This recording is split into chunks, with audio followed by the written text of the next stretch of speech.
When we talk about trauma, right, and this process of fragmentation, this happens on a somatic level, and somatic means cellular. So if any of you have heard of somatic therapy, you'll know what I mean by this, but we hold everything in our bodies. We hold everything in our cells.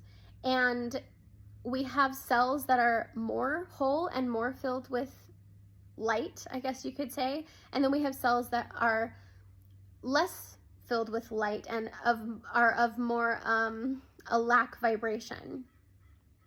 And that lack vibration is something that comes from woundedness. It comes from trauma. Trauma is held in our cells, in our body. And when we do this healing, the way that you go about doing that healing is actually a somatic processing. So when you're a child and you're feeling the fear, right? So the fear starts to move in, it doesn't get resolved, and so then it fragments. You have to go back into that and you have to complete the cycle.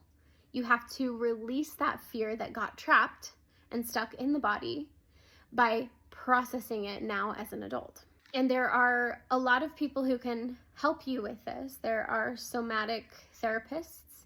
I do this work with people where I walk people through a process to complete these cellular emotional cycles within the body, and to also do soul retrieval and reclaim those parts of us that were lost. And what that does is it transforms the cell so that the cell can actually receive more light and more of your soul or your spirit. If you feel like you need assistance with this healing, like I said, I do this process with people. I can do it online. I can do it in person. This is one of the things that I'm most passionate about.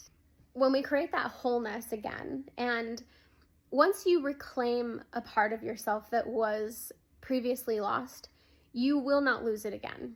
And I will say that being an empath myself, I have done so much of this healing work, and it does work. True resiliency, true emotional resiliency actually comes from emotional healing.